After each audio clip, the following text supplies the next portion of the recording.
What's up, MU community, man? It's been a while since I put up a video on the site, probably since the contest I had, which was a great success, man. Which I appreciate everyone who participated in it, like I said before.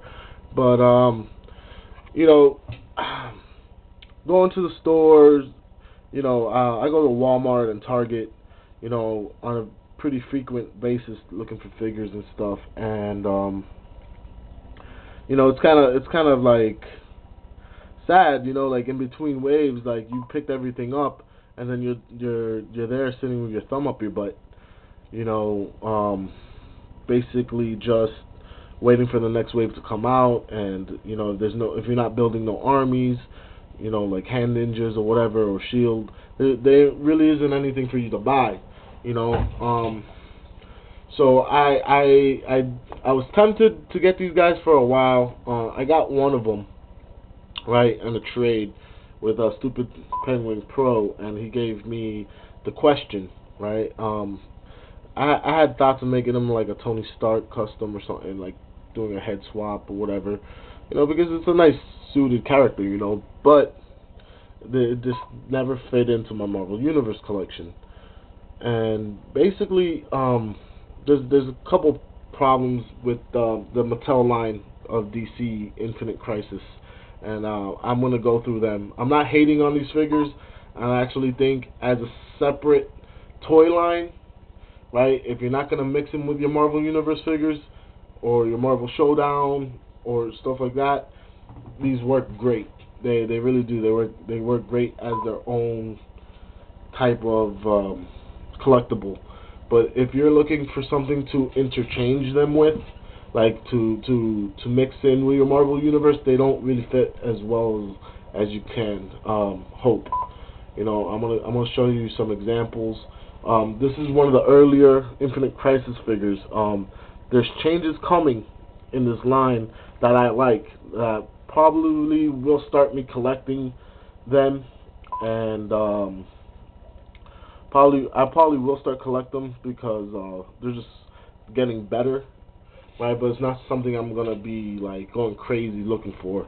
It's like one of those things. If I see a figure and I like it, I'll pick it up. But it's not something I'll be hunting like I do with my Universe figures. This is an early one, like I said before. I got from Stupid Penguin Pro, and this is a figurine at best. It's like his articulation isn't all there.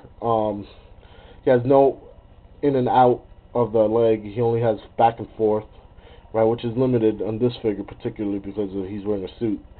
But he has really deep cuts at the joints, which I do not like as a collector. I don't like seeing deep cuts. That's retarded. Like, I know you don't have to do double jointed knees on everything, but you could do a little better job like hiding it. This is really deep. There's no angle articulation on this figure, but you don't need it because this is not a highly articulated figure, right? There's no waist swivel. There's no bicep swivel. Again, the deep cut at the elbow is really just ugly. I think I'll compare it to a Marvel Universe figure, like an early Marvel Universe figure. And there's no head articulation at all. At least with the Marvel Universe, you can go up and down a little bit. No, this guy is just left and right, and that's it. I'll give it one thing though. It does have a very sweet ball jointed shoulder. It's very nice. It's just I like how it feels. But other than that, this figure lacks a lot. As a figurine, as if you're just looking to like have something to collect, just to get all of them and just stand them up next to each other. It's a great figure. But as a displayer, I think there's two type of collectors. There's a collector that collects just to collect, and there's the displayers. I think most of us in the community are displayers. The ones that like seeing, like doing stuff with their figures. You know what I mean? Not just have them on a shelf. You know, but there's nothing wrong with being just a collector. It's whatever your preference is. But as me as a displayer, like I like making displays and stuff. This guy's not to par with my taste. And Now, what they've done, right? What they've done is basically revamp them. They're starting to add new articulation to them and better molding and stuff like that. They are getting better, which is apparent with the Superman right here. They got rid of the cut joints, right? At the knees and the legs, the knees and the elbow, and they exchanged it for those who are familiar with the Wolverine Origins line. They used a lot of ball jointed elbows, which is supposed to take place as it's supposed to take place the bicep swivel, and it does its job. Yeah, I guess it works, and they still have the sweet ball jointed shoulders, which is nice. And they added a waist swivel, right? They put a ball jointed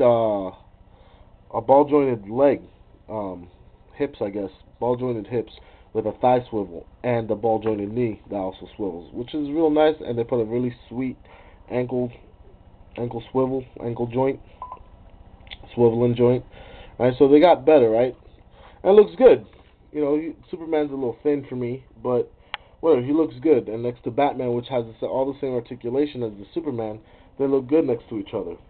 But what I notice is with the Marvel Universe, there's still a whole lot more detailing in them. Just in general, let me take this. One of my favorite Marvel Universe figures, the Ultimate Cap, right here, and he has the waist swivel, he has the upper torso swivel, bicep swivel, ball jointed shoulders. He has a seat. They did a lot better job at hiding the cut at the elbow.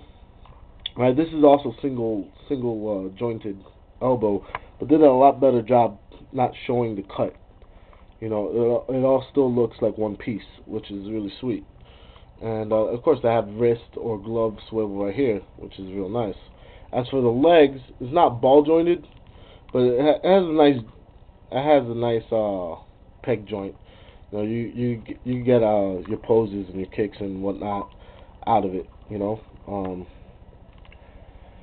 But it does its job, and plus the double jointed knees are always added benefit.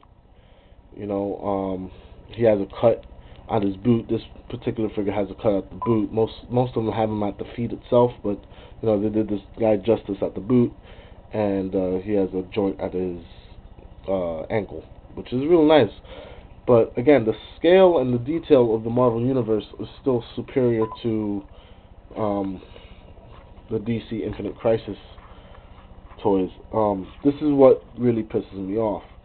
Superman, right? Batman, Captain America.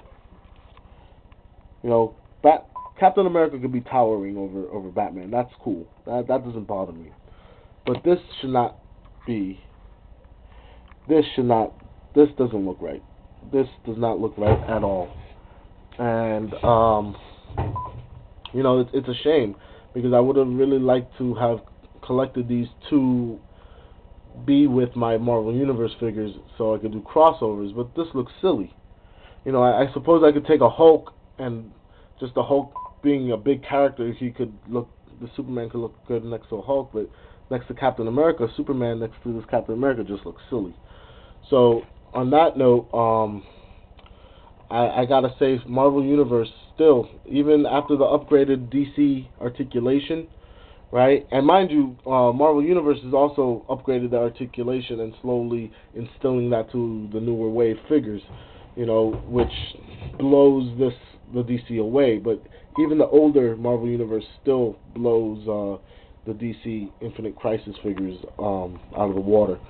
And if you had to pick one, of course it's going to be the Marvel Universe. I'm not being biased because I have all of them. It's just an observation.